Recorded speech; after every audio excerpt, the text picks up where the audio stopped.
नमस्कार साथियों।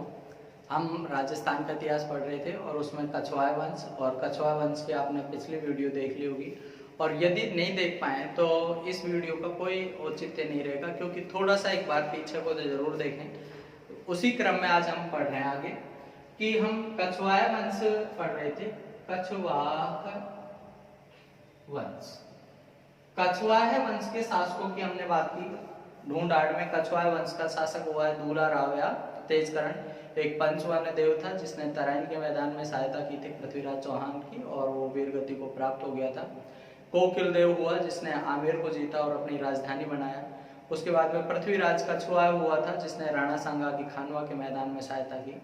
इसी क्रम में पृथ्वीराज कछवाहा के पुत्र हुए, उनमें एक हुआ भारमल।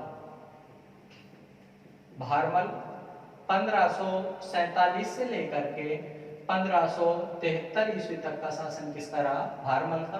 भारमल के पुत्र का नाम था भगवान दास। इसको भगवंत दास भी कहा जाता है। 1573 से लेकर के 1589 ईस्वी भगवान दास के पुत्र का नाम था मान सिंह। मान सिंह का समय रहा है 1589 से लेकर के 1614 ईस्वी। मान सिंह के बाद में हुआ था भाव सिंह। भाव सिंह का समय रहा है 1614 ईस्वी से लेकर के 1621। भाव सिंह के पुत्र का नाम था, भाव सिंह का नहीं, मान सिंह का पुत्र था मिर्जा राजा जयसिंह। मिर्जा राजा जयसिंह का समय रहा है, इसे जयसिंह फर्स्ट भी कहा जाता है, 1621 से लेकर के 1667 ईस्वी तक। जयसिंह के बाद में राम सिंह प्रथम हुआ। राम सिंह प्रथम के बाद में बिशन सिंह हुआ। बिशन सिंह के बाद में सवाई जयसिंह हुआ। इस क्रम में आगे की वीडियो में हम पढ़ेंगे। अभी हम बात करें भारमल। भारमल 1547 ईस्वी में आमेर की गद्दी पर बैठ गया था। जैसा अपन ने पीछे के वीडियो में जो देखा कि भारमल था आस्करण को हटा करके गद्दी पर बैठा है। आस्करण को गद्दी पर हटाए तो 1547 ईस्वी की बात है। उस समय दिल्ली की सत्ता की बात करें तो वहां पर अपने शेर शाह सूरी था। शेर शाह के बाद में सलीम शाह उसका पुत्र था। तो आस्करण था वो आस्करण सलीम शाह की शरण में चला गया। दिल्ली चला गया किसकी शरण में? सलीम शाह की। सलीम शाह का सूबेदार था हाजी खां पठान। हाजी खां पठान, हाजी खां पठान था। वो सेना लेकर के आया भारमल पर आक्रमण करने के लिए। किसके साथ? आस्करण के साथ। दोनों आए। भारमल ने हाजी खां पठान से समझौता कर लिया, इसको धन संपत्ति दे करके इसको खुश कर दिया और आस्करण को भी संतुष्ट कर दिया। आस्करण को नरवर का राज्य दिलवा दिया। नरवर मतलब ग्वालियर, मध्य प्रदेश में जो जगह है, वहां का राज्य दिलवा दिया। हाजी खां पठान से भी संबंध इतने मधुर बना लिए भारमल ने कि आगे भी एक घटना हुई कि एक हुमायूं का सरदार था जिसका नाम था मजनू खां। मजनू खां, ये मजनू खां था। मजनू खां को नहीं आने दे रहा था कौन? हाजी खां। हाजी खां इसको भगाना चाह रहा था, तो भारमल ने दोनों के बीच में मध्यस्थता करवा दी।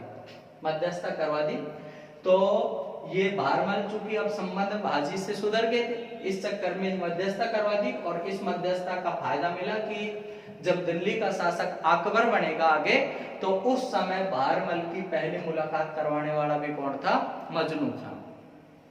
एक तो ये आंतरिक बाहरी स्थितियों से गुजर रहा था भारमल। दूसरी एक और स्थिति थी कि भारमल का एक भाई था पूरणमल। पूरणमल पूरणमल शासक बना था, पर पूरणमल को उसके भाई ने भगा दिया था। एक भाई था इनका भीम, उसने। अब पूरणमल का जो पुत्र था सूजा, सूजा भी उत्तराधिकारी बनने के चक्कर में था। भारमल का ही एक भाई था पूरणमल। पूरणमल गद्दी पर था, पर उसको गद्दी पे से हटा करके एक दूसरा भाई भीम बना था उस समय। तो इस चक्कर में भारमल था, इससे राज्य छीनना चाह रहा था कौन? सूजा। और सूजा ने प्रयत्न किए कि मेवात का एक सरफुद्दीन था। कौन था? सरफुद्दीन से सहायता प्राप्त की। किसने? सूजा ने। और 1558 के आसपास की बात है, 1558 में सरफुद्दीन की सहायता से सूजा ने भारमल को एक बार भगा भी दिया। भगा दिया 1561 ईस्वी में भारमल को गुप्त होना पड़ गया, छोड़ करके जाना पड़ गया आमेर को। तो इन परिस्थितियों में फंस गया था इस समय भारमल, और इन्हीं परिस्थितियों के फंसते हुए इसको केंद्रीय सत्ता के पास जाना जरूरी हो गया, क्योंकि इसको डर लगा कि मेवात का जो सरफुद्दीन है, यदि ये अकबर के पास में पहुंच गया तो मेरी स्थिति खत्म हो जाएगी। और इसीलिए 1562 ईस्वी में इसने अकबर की अधीनता स्वीकार कर ली। 1562, उससे पहले बात करेंगे हम 1556 की, फिर बात करेंगे 1562। पहली मुलाकात अकबर से हुई है 1556 में। जैसा हम केंद्रीय सत्ता की बात करें तो इस समय दिल्ली में कौन था? अकबर। अकबर का समय रहा है 1556 से 1605। अकबर के पुत्र का नाम था जहांगीर। जहांगीर रहा है 1605 से लेकर के 1627। जहांगीर के पुत्र का नाम था शाहजहां। शाहजहां रहा है 1628 से 1658। शाहजहां के पुत्र का नाम था औरंगजेब, 1658 से लेकर के 1707। 1556 में दिल्ली का शासक कौन था? अकबर। अकबर था। तो उस समय उसी मजनू खां के सहयोग से भारमल की मुलाकात हुई। किससे? अकबर से। ऐसे समय में मुलाकात हुई जब अकबर का हाथी था, मदमस्त हाथी था, वो बिगड़ गया था, भाग रहा था। मुगल सैनिक थे अकबर के, वो भाग छूटे डर की वजह से। उस स्थिति में भारमल अपने 15-20 राजपूतों को साथ में लेकर के उस हाथी को काबू में किया। उस समय अकबर इस बात को समझ गया था कि राजपूतों के साथ में मैत्री संबंध जरूरी है यदि हमको अपना क्षेत्र बढ़ाना है, क्षेत्र विस्तार करना है। वैसे भी अकबर था वो उच्च विचारों का, उदार विचारों का व्यक्ति था, क्योंकि उसका जन्म ही की बात करें तो बेरी साल के जन्म हुआ था। राणा बेरी साल था अमरकोट का राजपूत, उसके घर में उसका जन्म हुआ। माता भी उदारवादी सहिष्णु प्रवृत्ति की स्त्री थी, हमीदा बानो भी। तो 1556 में अकबर की पहली मुलाकात हुई किसके साथ? वो भारमल की पहली मुलाकात हुई अकबर के साथ में, जो कौन करवाने वाला था? मजनू खां। दूसरी मुलाकात हुई 1562 ईस्वी में चंगताई खां के सहयोग से। किसके सहयोग से? चंगताई खां। चंगताई खां के सहयोग से हुई। कारण क्या था कि अकबर 1556 में शासक बन गया। 1562 की बात है, अकबर के कोई संतान उत्पत्ति नहीं हो रही थी। इसलिए अकबर को इनके गुरुजी थे शेख सलीम चिश्ती, जो फतेहपुर सीकरी में रहते उस समय। तो उनने सलाह दी कि आप ऐसा करो, ख्वाजा मोइनुद्दीन चिश्ती की दरगाह पर जियारत करने के लिए जाओ। तो ये पैदल जियारत करने के लिए जा रहा था। कहाँ? ख्वाजा मोइनुद्दीन चिश्ती की दरगाह पर। और ख्वाजा मोइनुद्दीन चिश्ती की दरगाह कहाँ है? अजमेर में। तो जब ये सांभर होकर के जा रहा था तो सांभर का जो क्षेत्र था वो भारमल के अधीन आता था। 20 जनवरी 1562 ईस्वी की बात है। भारमल ने चंगताई खां के सहयोग से अकबर से मुलाकात की और अकबर की अधीनता स्वीकार कर ली। साथ ही भारमल की पुत्री का नाम था हरखाबाई। क्या नाम था? हरखाबाई। इस हरखाबाई का विवाह किसके साथ कर दिया? अकबर के साथ। अकबर के साथ में कर दिया तो मुगलों की अधीनता स्वीकार करने वाला, मुगलों के साथ वैवाहिक संबंध स्थापित करने वाला राजपूताने का पहला शासक कौन हुआ था? भारमल। अकबर की अधीनता स्वीकार कर ली 1562 में, और अकबर के साथ में अपनी पुत्री हरखाबाई का विवाह कर दिया। और हरखाबाई का जो विवाह किया इसी को कहा जाता है, हरखाबाई को मरियम उज्जमानी। मरियम उज्जमानी की उपाधि इसको जहांगीर ने दी। इसी हरखाबाई से पुत्र हुआ था सलीम नाम का, जो बाद में जहांगीर के नाम से दिल्ली का शासक बना। और इसी जहांगीर ने ही अपनी माता को, हरखाबाई को, मरियम उज्जमानी की उपाधि दी। भारमल के बारे में कुछ आलोचना भी करते हैं इतिहासकार, कुछ समीक्षा करके प्रशंसा भी करते हैं। उस समय की राजनीतिक परिस्थितियों को देखते हुए भारमल ने निर्णय लिया, जिससे आमेर में और ढूंढाड़ के क्षेत्र में समृद्धि बनी, कि भारमल था। भारमल को अकबर ने 5000 की मनसिबदारी दी अमीर उल अमरा। अमीर उल अमरा की उपाधि दी। एक तो 5,000 की मनसबदारी प्रदान की गई, अमीर उल अमरा की उपाधि प्रदान की। इसके अलावा अकबर जब लंबे समय को राजधानी को छोड़ करके जाता था तो भारमल के भरोसे छोड़ करके जाता, मतलब एक तरह से उत्तराधिकारी के रूप में बना करके जाता। भारमल भी हालांकि उसका सफलता पूर्वक संचालन करता, पर एक बड़ी बात थी कि एक ढूंढाड़ का जो शासक है वो पूरे भारतवर्ष की सत्ता को अपने हाथ में रखता था। ये विश्वास भी अकबर का बना हुआ था इसके साथ। भारमल की 1573 में मृत्यु हो गई। भारमल की मृत्यु के बाद वो उत्तराधिकारी बना भगवान दास। भगवान दास, इसको भगवंत दास भी कहा जाता है। भगवान दास को भी वही चट पड़ गई। भगवान दास की पुत्री का नाम था मानबाई। मानबाई, इसी को कहा जाता है निस्सा। निस्सा, सुल्ताना निस्सा।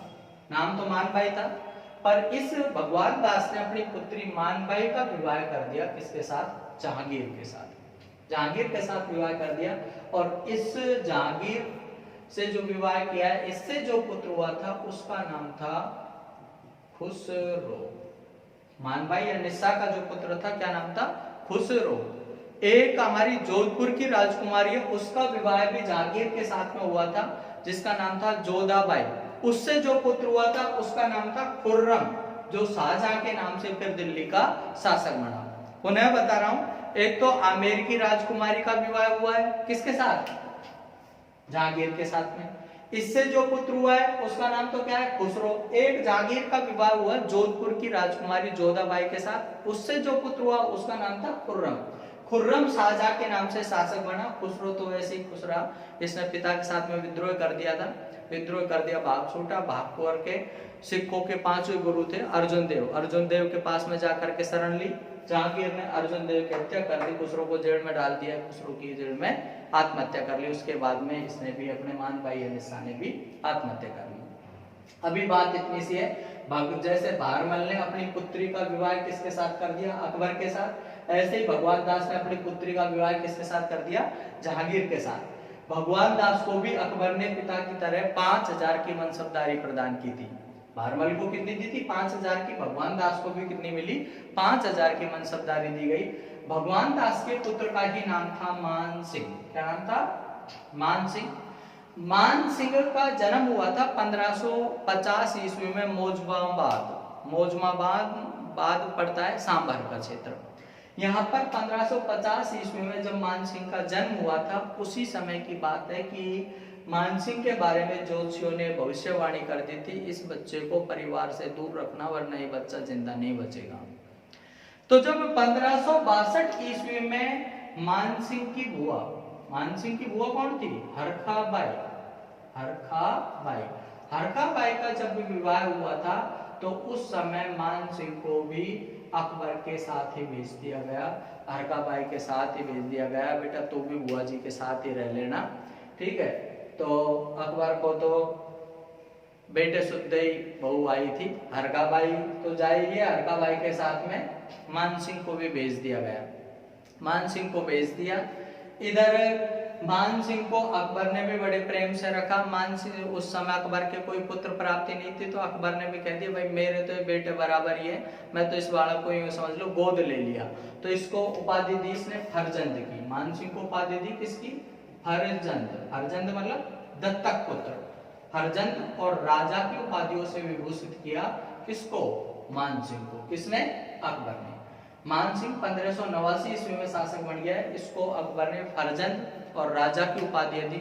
अंतिम समय तक अकबर ने इसको 7,000 की मनसबदारी प्रदान कर दी थी, जो इसके बाप को नहीं मिली भगवान दास को, और इसके दादा को भी नहीं मिली। किसको? भारमल को। और किसी हिंदू राजा को अकबर के शासन काल में सबसे बड़ी जो मनसबदारी दी गई थी वो किसको दी गई थी? मान सिंह को 7,000 की मनसबदारी प्रदान कर दी। इसके अलावा मान सिंह को बंगाल और बिहार की सूबेदारी दे रखी थी। कहाँ की? बंगाल और बिहार की। बंगाल के ऊपर विजय प्राप्त की मान सिंह ने। बंगाल को जीत करके इसने वहां पर अकबर के नाम पर अकबर नगर बसाया, अकबर नगर। बिहार जीत करके खुद के नाम पर इसने मान सिंह ने खुद के नाम पर कौन सा मानपुर नाम का नगर बसाया। बिहार की बात करें, बिहार के पटना में इसने भवानी शंकर महादेव जी के मंदिर का निर्माण करवाया।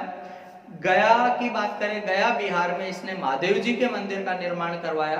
देखो गया में तो क्या बनवाया, महादेव जी का मंदिर, महादेव जी का।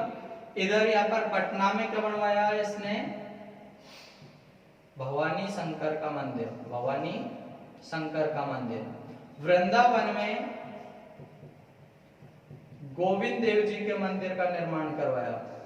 पुष्कर में इसने मान महल बनवाया। बैराठ में पंच महल बनवाया।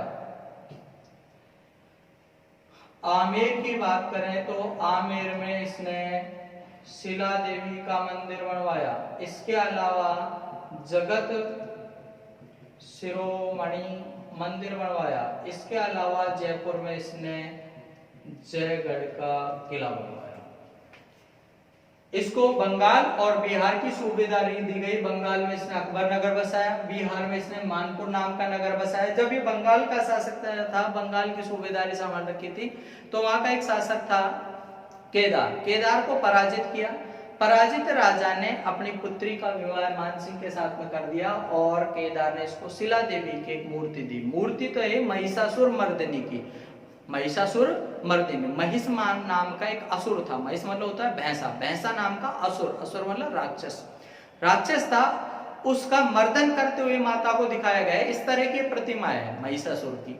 वो जो प्रतिमा है शिला के ऊपर है, इसलिए इसको कहा जाता है शिला देवी। शिला कोई देवी नहीं होती है, ये वास्तव में देवी तो कौन सी है, दुर्गा माता है, जो महिष नाम के राक्षस का मर्दन करते हुए इसमें दिखाया गया है। इसलिए क्या कहते हैं इसको, शिला पर बनी होने के कारण शिला देवी।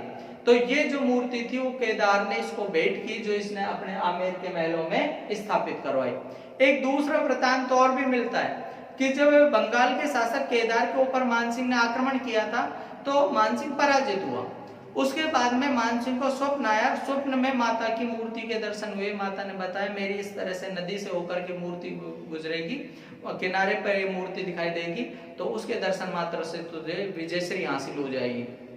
तो कहा जाता है कि मानसिंह को मूर्ति मिली जसोर नाम के स्थान पर और मानसिंह ने आक्रमण किया। मानसिंह को विजयश्री हासिल हुई और मानसिंह फिर उस मूर्ति को लेकर के आमेर आया।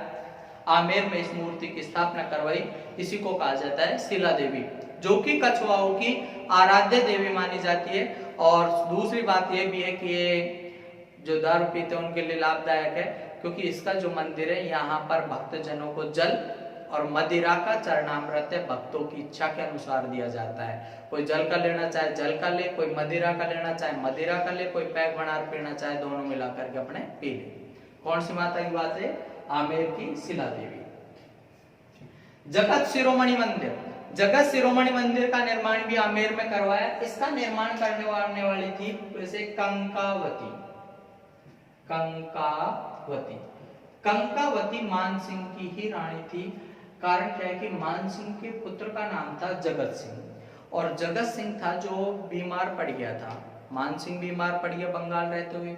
उसके बाद में मानसिंह ने अपने बेटे को भेज दिया, किसको, जगत सिंह को।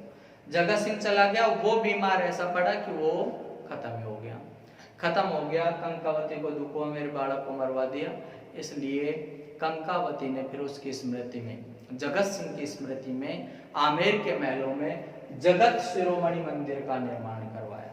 कौन सा मंदिर, जगत शिरोमणि मंदिर। ये इसमें कृष्ण भगवान की काले पत्थर की मूर्ति लगी हुई है। कौन से मंदिर में, जगत शिरोमणि में।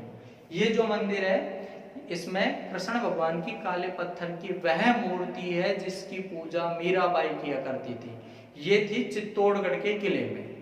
चित्तौड़ पर जब फतेह हासिल कर ली थी मुगलों ने, उस समय मानसिंह वहां से वो मूर्ति ले आया था और उस मूर्ति की स्थापना करवाई गई है कहां पर, जगत शिरोमणि मंदिर में। मानसिंह के पास में बिहार की सूबेदारी थी। यहाँ पर गया बिहार में इसने महादेव जी का मंदिर बनवाया। पटना में इसने भवानी शंकर का मंदिर बनवाया। वृंदावन में गोविंद देव जी के मंदिर का निर्माण करवाया। पुष्कर में मान महल, फूफा जी को रहने के लिए, फूफा जी कौन, अकबर। अकबर कभी इधर उधर आए, यहाँ पर आए, तो उनको रोकने के लिए इन्होंने क्या बनवाया था, मान महल का निर्माण करवाया। इसके अलावा 1576 में जो हल्दी घाटी का युद्ध हुआ था, उसका नेतृत्व भी अकबर ने किसको सौंपा था, मानसिंह को। उस युद्ध का प्रधान सेनापति कौन था, मानसिंह था। इसके अलावा मानसिंह था इस पोट्री कला और मीनाकारी, दोनों कलाओं को लेकर के आने वाला भी जयपुर में कौन था, मानसिंह। एक तो होती है पोट्री कला और एक होती है मीनाकारी। दोनों कलाएं कौन लेकर के आया, मानसिंह। ये दोनों कलाओं का जन्म तो हुआ है पर्सिया, ईरान से। ये अपन हस्तकलाओं के बारे में पढ़ेंगे, क्या होती है पोट्री। चीनी मिट्टी के कलात्मक बर्तन होते हैं, उनको क्या कहा जाता है, पोट्री। मीनाकारी क्या होता है, स्वर्ण आभूषणों के ऊपर मीना चढ़ाने का काम क्या कहलाता है, मीनाकारी। तो ये दोनों कलाओं का जन्म हुआ है पर्सिया, ईरान से। ईरान से आई लाहौर, लाहौर से आई है दिल्ली, और दिल्ली से जयपुर लेकर के आने वाला कौन था, मानसिंह। इन दोनों कलाओं का सर्वाधिक विकास हुआ आगे का राजा होएगा सवाई राम सिंह सेकंड, तो सवाई राम सिंह सेकंड के समय। इसके अलावा मानसिंह ने जयगढ़ के किले का निर्माण करवाया। जयगढ़ का किला कहां पर है, जयपुर में। जैसा आमेर का किला है, आमेर के किले के ऊपर पहाड़ी के ऊपर बना हुआ है जयगढ़ का किला। यह बनवाया था मानसिंह ने चिल्लर धरने के लिए। कर क्या है कि मानसिंह था जो अकबर के सेनापति के रूप में जाता था अभियानों पर, और वहां से जब लूटपाट करके धन को लाता तो पूरा धन ला करके अकबर को देना होता, फूफा जी को। अब मानसिंह ने सोचा भाई कुछ न कुछ अपने भी चिल्लर धर लिए जाए।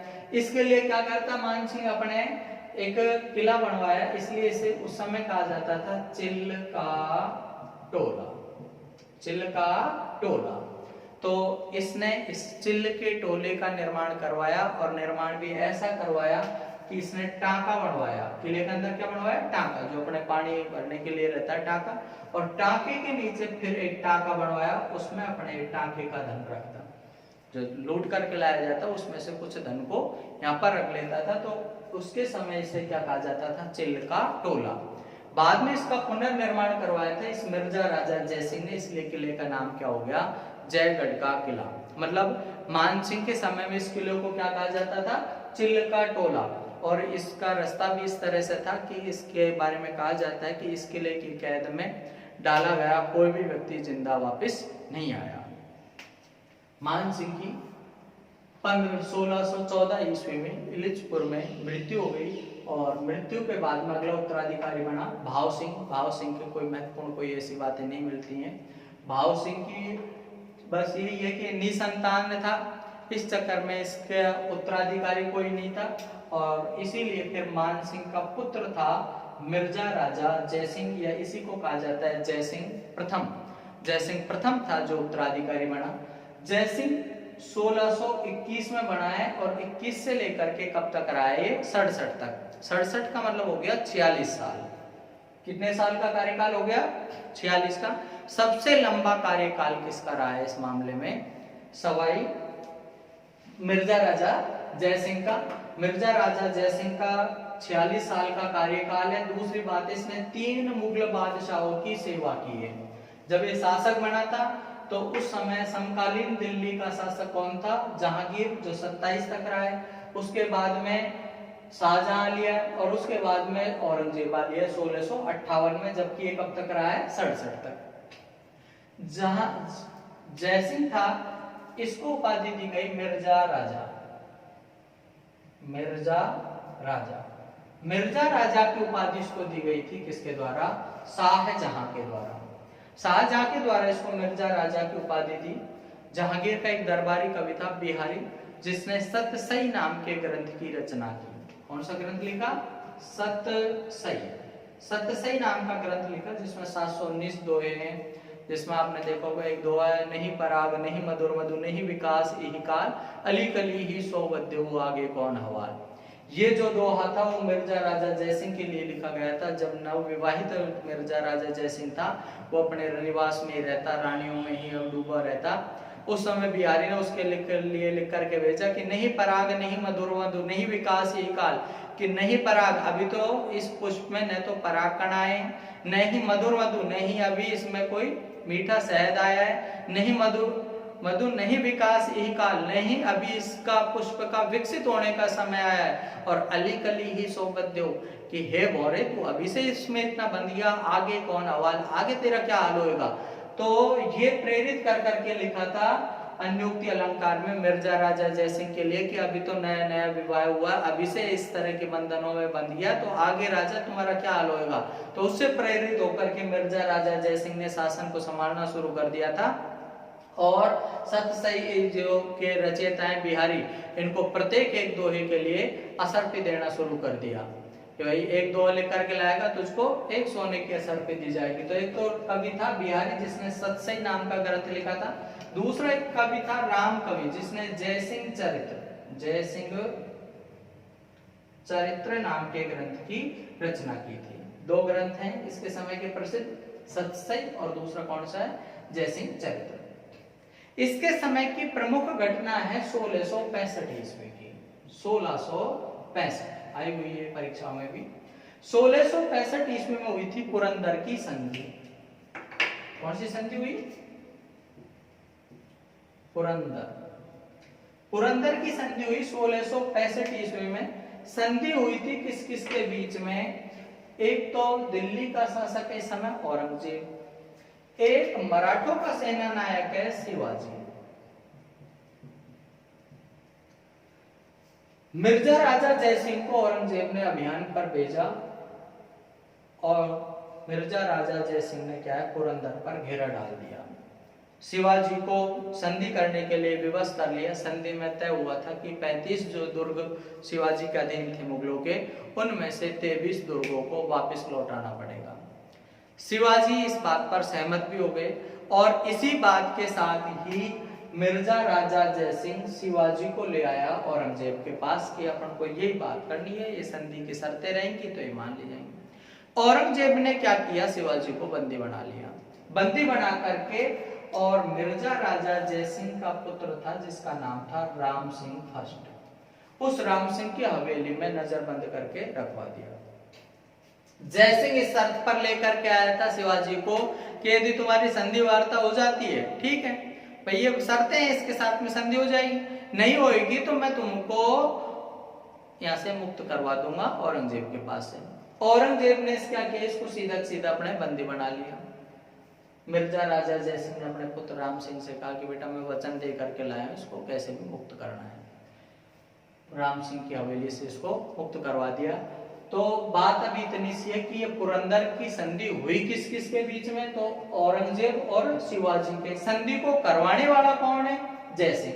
भाई राजाओं के मध्य होती है संधि, किसकी तरफ से प्रतिनिधि बन करके गया है, जयसिंह, औरंगजेब की तरफ से। तो संधि तो हुई किस किस के बीच में, औरंगजेब और शिवाजी के मध्य। करवाने वाला कौन था, मिर्जा राजा जयसिंह या जयसिंह फर्स्ट। लेकिन अब औरंगजेब नाराज हो गया कि इसमें कहीं न कहीं हाथ किसका रहा है, जयसिंह का, शिवाजी को भगाने में। इसलिए जयसिंह जब बहरनपुर जा रहा था, बहरनपुर मतलब बीजापुर जो वर्तमान में कर्नाटक में है, तो रास्ते में इसको जहर दिवा दिया और 1667 ईस्वी में इसकी मृत्यु हो गई। जहर के कारण से 1667 में मृत्यु हो गई। जयसिंह के बाद में इसका पुत्र राम सिंह बना। राम सिंह के बाद में अगला शासक बना बिशन सिंह, और बिशन सिंह के बाद में अगला शासक बना बिशन सिंह का पुत्र सवाई जयसिंह। जयसिंह मिर्जा राजा जयसिंह, इसके बाद में इसका पुत्र था कौन, राम सिंह फर्स्ट। राम सिंह के बाद में हुआ बिशन सिंह 82 से 99 तक। बिशन सिंह के बाद में हुआ सवाई जयसिंह। 1700 से लेकर के 1743 ईस्वी तक का शासन किसका रहा है, सवाई जयसिंह का। सवाई जयसिंह शासक बन गया है। इसकी जो उपलब्धियों की अपन बात करें तो पहली बात तो सवाई की जो उपाधि है, ये उपाधि इसको दी गई है औरंगजेब के द्वारा।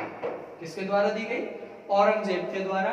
कि औरंगजेब के दरबार में एक दिन बिशन सिंह के दो पुत्र थे। बड़े का नाम था विजय सिंह और दूसरे का नाम था जय सिंह। बिशन सिंह के दो पुत्र थे, विजय सिंह और जय सिंह। एक दिन बिशन सिंह था, ये